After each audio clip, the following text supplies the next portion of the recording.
Hello friends, this video on system of particles and rotation motion is brought to you by Southern Pathshala. Hello students, today we will discuss the important problems of system of particles and the rotation motion. First we will discuss some formula. Okay, this chapter is very important for the annual examination because there will be one 5 marks problem from this chapter. Okay, ಈ chapter ಇಂದ 5 marks ಗೆ ಒಂದು problem compulsory ಆಗಿ ಇರುತ್ತೆ. First we will learn some important formula. Okay, ಸ್ವಲ್ಪ formulas ಗಳನ್ನ ನೋಡೋಣ. So first moment of inertia. Okay, moment of inertia ಅಂತ ಹೇಳಿದ್ರೆ that is the product of mass of the body and the perpendicular distance from the axis of rotation, or sometimes if we take the distance from the center of mass, then this r is called as radius of gyration and m will be the center of mass. Okay, ಯಾವಾಗ ನಮಗೆ mass ಕೊಟ್ಟು radius of gyration ಅಥವಾ perpendicular distance ಅನ್ನ ಕೊಟ್ಟಾಗ moment of inertia can be calculated by using the formula I is equal to mr square. Okay, next second important formula is torque. Okay, in previous video we have discussed about the torque. Okay, torque ಬಗ್ಗೆ ನಾವು ಓದಿದೀವಿ. ಅಲ್ಲಿ torque toe is equal to F into R ಅಥವಾ F cross R, where F is the applied force and R is the perpendicular distance. Okay, ಯಾವಾಗಾದ್ರೂ ನಮಗೆ force ಮತ್ತೆ perpendicular distance ಕೊಟ್ಟಿದ್ರೆ we can calculate the torque toe is equal to F cross R. Okay, ಇಲ್ಲರ ಇನ್ನೊಂದು formula ಇದೆ, torque toe is equal to I into alpha. Okay, if they have given the value of moment of inertia and alpha is angular acceleration. Okay, angular acceleration ಅಥವಾ moment of inertia ಕೊಟ್ರೆ we can easily calculate the torque. Okay, tau is equal to I into alpha. ಅಥವಾ ನಾವು I ಗೆ ಕೂಡ ನಾವೇನ್ ಮಾಡಬಹುದು, ಇಲ್ಲಿ solve ಮಾಡಬಹುದು. This implies I is equal to 2 divided by alpha ಅಂತ ಬರುತ್ತೆ. ಮತ್ತೆ ಆಲ್ಫಾಗೆ ಫಾರ್ಮುಲಾಸ್ ಗಳನ್ನ ನಾವೇನ್ ಮಾಡಿದ್ವಿ, ಪ್ರೀವಿಯಸ್ ವಿಡಿಯೋಸ್ ಗಳಲ್ಲಿ ನೋಡಿದ್ವಿ. Alpha is equal to omega F minus omega I divided by T ಅಂತ. Okay, that relation also we have studied. And next very important relation is kinetic energy of rotating body. Okay, ನಮ್ಗೆ normal kinetic energy ಗೊತ್ತಿದೆ, that is kinetic energy is equal to half M V square. Okay, where m is the mass of the body and v is the velocity of the body. This ನಾವಿಲ್ಲಿ ಏನ್ ಮಾಡಬಹುದು, kinetic energy of rotating body ಅಂತ ಹೇಳಿದಾಗ this mass is analogy with this moment of inertia I, and omega ಅನ್ನ ತೆಗೆದು ನಾವೇನ್ ಬರೀತೀವಿ, so ಇಲ್ಲಿ v ಅನ್ನ ರೀಪ್ಲೇಸ್ ಮಾಡಿ ಒಮೆಗಾ ಬರೀತೀವಿ. Therefore kinetic energy of the rotating body is given by kinetic energy is equal to half I omega square, where I is the moment of inertia and omega is angular velocity. Okay, and next we have one more problem. On this we are going to calculate loss in kinetic energy. Okay, loss in kinetic energy na ನಾವು find out ಮಾಡ್ಲಿಕ್ಕೆ ಹೋಗ್ತೀವಿ. Okay, loss in kinetic energy is denoted by delta KE ಅಂತ ಅದನ್ನ denote ಮಾಡ್ತೀವಿ. that is equal to initial kinetic energy. Okay, kinetic energy initial, okay, minus kinetic energy final ಅಂತ. Okay, ಇಲ್ಲಿ kinetic energy initial, kinetic energy final ಅಂತ ಹೇಳಿದ್ರೆ that is half I omega I square minus half I omega F square, where omega I is initial angular velocity, omega F is final angular velocity and I is moment of inertia. Okay, this way now we will solve some problems based on this formula. Okay, now see the first problem. The moment of inertia of a grindstone about its axis of rotation is 25 kg meter square.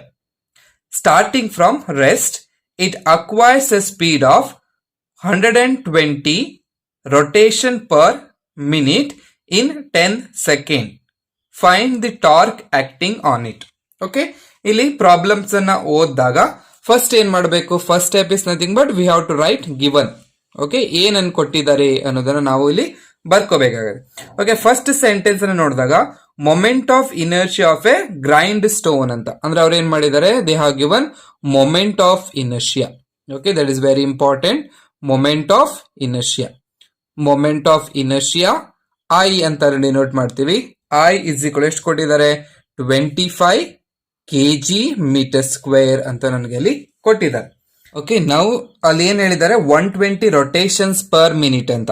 ಅಂದ್ರೆ ಇದು 120 rotations per minute ಅನ್ನೋದು that is nothing but final. Okay, ಏನದು final frequency ಅಲ್ವಾ. Rotation per minute ಅಲ್ಲಿ ಬಂದ್ರೆ ಅದು ನಾವೇನ್ ಮಾಡ್ಬೇಕು, ಫ್ರೀಕ್ವೆನ್ಸಿ ಎಷ್ಟಿದೆ ಅದು 120 ರೊಟೇಷನ್ಸ್ ಪರ್ ಮಿನಿಟ್ ಅಂತ ಇದೆ.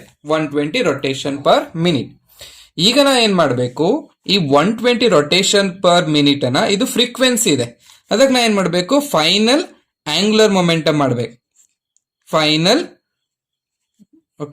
ಫೈನಲ್ ಆಂಗ್ಯುಲರ್ ಮೊಮೆಂಟಮ್ ಏನಿದೆ ನೋಡಿ. ಫೈನಲ್ ಆಂಗ್ಯುಲರ್ ಮೊಮೆಂಟಮ್ ಏನ್ ಬರುತ್ತೆ, final angular momentum that is omega F is equal to it is 2πf ಅಲ್ವಾ. ಈ ರಿಲೇಷನ್ ನಾವು ಪ್ರೀವಿಯಸ್ ಪ್ರಾಬ್ಲಮ್ಸ್ ಎಲ್ಲ ಅದನ್ನ ಯೂಸ್ ಮಾಡಿದ್ವಿ. ಈಗ ಸಬ್ಸ್ಟಿಟ್ಯೂಟ್ ಮಾಡ್ಬೇಕು. 2π ಇಂಟು ಎಫ್ ಅಂದ್ರೆ ಎಷ್ಟಿದೆ, F is nothing but 120 rotations per seconds ಆಗ್ಬೇಕು. ಏನ್ ಮಾಡ್ಬೇಕು ಅಂದ್ರೆ 1 ಮಿನಿಟ್ಗೆ ಎಷ್ಟು ಸೆಕೆಂಡ್ಸ್ ಇದೆ, 60 ಸೆಕೆಂಡ್ಸ್ ಅಂತ ಇದೆ. ಓಕೆ, ಅವಾಗ ಏನ್ ಮಾಡ್ಬೇಕು, ಡಿವೈಡ್ ಆಗ್ಬೇಕು. ಏನೋ 0 ಕ್ಯಾನ್ಸಲ್ ಆಯ್ತು, 6 1s 6 2s ಅದೆಷ್ಟು ಬರುತ್ತೆ ನಮ್ಗೆ, 4π ಅಂತ ಬರುತ್ತೆ. 4π ಅಂದ್ರೆ ಎಷ್ಟು, 4 ಇಂಟು 3.142. ಓಕೆ, ಪೈ ವ್ಯಾಲ್ಯೂ ಅದಕ್ಕೆ ನಂಗೆ ಸಿಕ್ತು omega F is equal to it will be 12 calculate use ಮಾಡಿ 12.568 ರೇಡಿಯನ್ ಪರ್ ಸೆಕೆಂಡ್ ಅಂತ ನಮಗೆ ಸಿಕ್ತು. ಓಕೆ, ಈಗ ನನಗೇನ್ ಸಿಕ್ತು, final angular velocity. Okay, sorry, this is not a momentum. Final angular velocity, final angular velocity it is 12.568 radian per second ಅಂತ ಸಿಕ್ತು.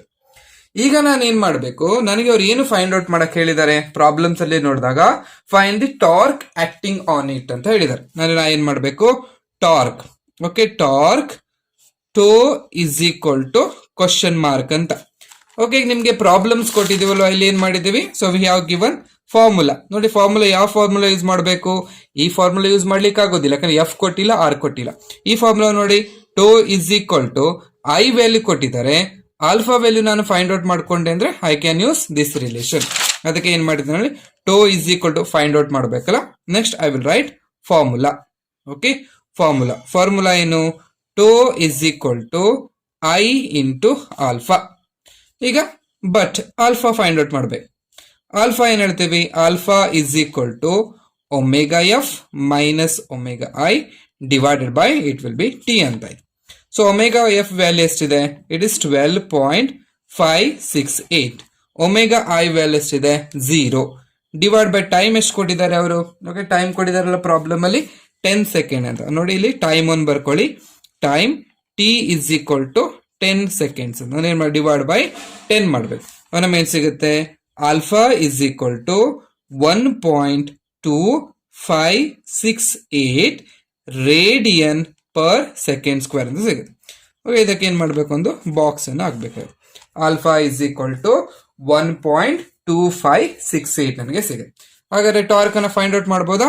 There four torque is equal to tau is equal to I into alpha. I value ಎಷ್ಟು ಕೊಟ್ಟಿದ್ದಾರೆ, that is 25. Okay, I value ಗೊತ್ತಿದೆಯಲ್ಲ, 25 ನಮಗೆ ಕೊಟ್ಟಿದ್ದಾರೆ. 25 into alpha is 1.2568. Okay, multiply ಮಾಡಿ calculate ತಗೊಂಡು ನಿಮ್ಗೆ ಆನ್ಸರ್ ಸಿಗುತ್ತೆ. That will be 31.42. It will be newton metre. Okay, now next problem. Okay, next problem read out. ಇಲ್ಲೇನು ಹೇಳಿದ್ರು, a wheel of moment of inertia 50 kg/m² is running at 240 rotations per minute. Calculate kinetic energy lost by it when its speed falls to 120 rotations per minute. Okay, 120 rotation per minute. ಮತ್ತೆ ಇಲ್ಲಿ ಏನ್ ಮಾಡಬೇಕು, you have to write given. ಏನೇನ್ ಕೊಟ್ಟಿದ್ದಾರೆ ಅದನ್ನ ಬರ್ಕೋಬೇಕು. Given ಏನಿದೆ, moment of inertia. ನೋಡಿ, ಈಸಿ ಇದೆ ಇದು problem. Moment of inertia. So moment of inertia ಎಷ್ಟಿದೆ, ಇದು ಐ ಇಸ್ ಈಕ್ವಲ್ ಟು ಎಷ್ಟು ಕೊಟ್ಟಿದ್ದಾರೆ, 50 kg/m². Moment of inertia. ಆಮೇಲೆ ಏನ್ ಹೇಳಿದ್ದಾರೆ ನೋಡಿ, so it is running at 240 rotation per minute. ಅಂದ್ರೆ ಇನಿಷಿಯಲ್ ಫ್ರೀಕ್ವೆನ್ಸಿ ಕೊಟ್ಟಿದಾರ, Okay, initial frequency. Okay, initial frequency is f1 ಅಂತ ಬರ್ಕೊಳ್ತೀನಿ. Okay, f1 is equal to ಎಷ್ಟಿದೆ ಅದು 240 ಅಲ್ವಾ, 240 rotations per minute ಅಂತ ಇದೆ. Okay, 240 rotation per minute. ಇದನ್ನ ಏನ್ ಮಾಡ್ಬೇಕು ನಾನೀಗ 240 ಡಿವೈಡೆಡ್ ಬೈ ಓಕೆ 60 ಮಾಡ್ಬೇಕು. 60 rotations per second ಎಷ್ಟು ಬರುತ್ತೆ? ಸೊ 0 ಕ್ಯಾನ್ಸಲ್ ಆಯ್ತು, 6 1s 6 4s ಅಲ್ವಾ, it will be nothing but 4 rotations per second ಆಗುತ್ತೆ. ಓಕೆ, ನೆಕ್ಸ್ಟ್ ಏನ್ ಹೇಳಿದ್ದಾರೆ ನೋಡಿ, calculate kinetic energy lost by it when it speed falls to 120 rotations per minute. ಅಂದ್ರೆ ಏನ್ ಹೇಳಿದ್ದಾರೆ, ಫೈನಲ್ ಫ್ರೀಕ್ವೆನ್ಸಿ ನೋಡಿ. ಫೈನಲ್ ಫ್ರೀಕ್ವೆನ್ಸಿ ಎಷ್ಟಿದೆ ಇದರದು? Final frequency f2 is equal to it will be 120 rotations per minute ಅಂತಿದೆ. ಓಕೆ, ಕನ್ವರ್ಟ್ ಮಾಡಬೇಕಾ? 120 rotations, so 120 divided by 60 rotations per second ಅಂದ್ರೆ ಎಷ್ಟಾಗುತ್ತೆ? It will be 2 rotations per second. Clearly if we see there, ಇಲ್ಲ ನಾವು ನೋಡ clear ಆಗಿ ನೋಡಿದಾಗ ಎಷ್ಟಿತ್ತು? 4 rotations per second ಇತ್ತು, ಡಿಕ್ರೀಸ್ ಆಗಿ 2 rotations per second ಆಗ್ತಿದೆ ಅಂತ ಹೇಳಿದ್ರೆ there is a loss in kinetic energy.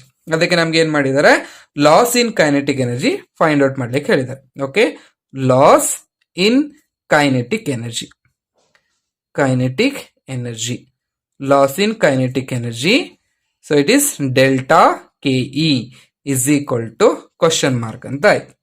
Next ಏನ್ ಮಾಡಬೇಕು? We have to write the formula. Okay, formula ಬರೀಬೇಕಾ? ನಾವು ಜಸ್ಟ್ ಅಲ್ಲಿ ಬರ್ಕೊಂಡಿದೀವಿ, delta kinetic energy KE is equal to half into, okay ಇಲ್ಲಿ ಇದೆಲ್ಲ formula, half into I omega I square. Half I ಅಂದ್ರೇನು? Moment of inertia, omega I square minus half I omega F square. Okay, ಇದು formula. ಅಂದ್ರೆ ಏನ್ ಮಾಡಿ, moment of inertia ಕೊಟ್ಟಿದ್ದಾರೆ, ನಾವೇನ್ ಮಾಡಬೇಕು? ಒಮೆಗಾ I ಒಮೆಗಾ F ನ ಫೈಂಡ್ ಔಟ್ ಮಾಡ್ಕೋಬೇಕು.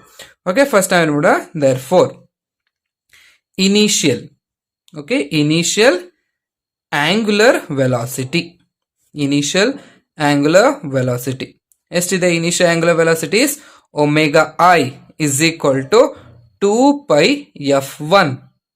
ಓಕೆ, ವ್ಯಾಲ್ಯೂ ಸಬ್ಸ್ಟಿಟ್ಯೂಟ್ ಮಾಡಿ. 2 pi ಅಂದ್ರೆ ಎಷ್ಟು? 3.142 ಇಂಟು ಇದೆಷ್ಟಿದೆ? It is nothing but f1 ಎಷ್ಟಿದೆ? 4 ಅಂತ ಬಂದಿದೆ.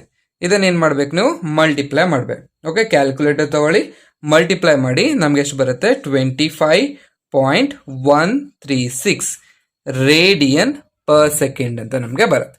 ಓಕೆ, ಇದು ಇನಿಷಿಯಲ್ ಆಂಗುಲರ್ ವೆಲಾಸಿಟಿ. ಇದೇ ರೀತಿ ಏನ್ ಮಾಡಬೇಕು? We have to solve final. Okay, final angular velocity, final angular velocity ಎಷ್ಟಿದೆ? Final angular velocity is omega 2. Omega 2 is equal to 2 pi f2. Okay, value substitute ಮಾಡ್ಬೇಕು. 2 ಇಂಟು ಪೈ ವ್ಯಾಲ್ಯೂ ಎಷ್ಟಿದೆ? 3.142 into F2 value ಎಷ್ಟಿದೆ? ಇದು 2 ಇದೆ. Okay, calculator ತಗೊಳ್ಳಿ, solve ಮಾಡಬೇಕು. Solve ಮಾಡಿದಾಗ you will get certain answer. ಎಷ್ಟು ಬರುತ್ತೆ ಅದನ್ನ ನೋಡಿ. So you will get the answer as 12 point ಬರುತ್ತಾ? 12.568 ರೇಡಿಯನ್ ಪರ್ ಸೆಕೆಂಡ್ ಅಂತ ನಮಗೆ ಸಿಗುತ್ತೆ. ಓಕೆ, ಈಗ ಸಿಗುತ್ತಾ? ನಾವೇನ್ ಮಾಡ್ಬೇಕೀಗ? Initial kinetic energy find out ಮಾಡ್ಬೇಕು. Okay, therefore initial kinetic energy is equal to ಎಷ್ಟಿದೆ?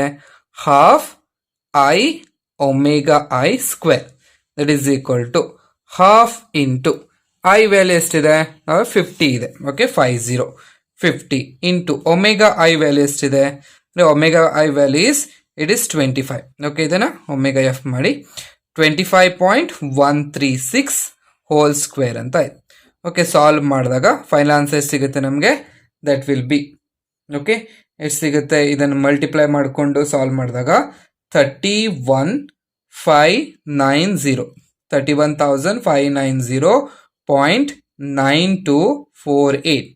ಓಕೆ, ಕ್ಯಾಲ್ಕುಲೇಟರ್ ಡಿವೈಡೆಡ್ ಬೈ 2 ಮಾಡಿದಾಗ ನಮಗೆ 15 ಅಂದ್ರೆ 15,795.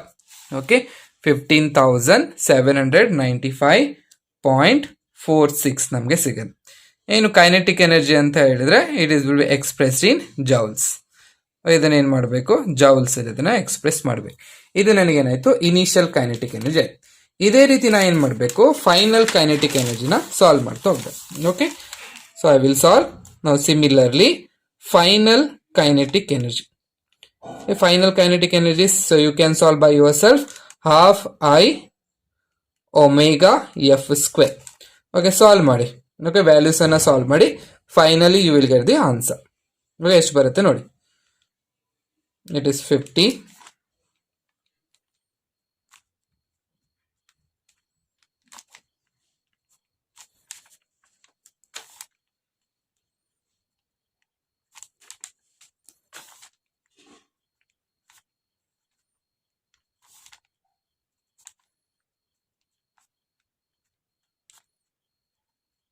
Okay, that is 3948.86 joules ಅಂತ ಸಿಗುತ್ತೆ. Okay, therefore loss in kinetic energy, loss in kinetic energy ಏನಾಗಬೇಕು, that must be ಎರಡು values difference ಆಗಬೇಕಾ.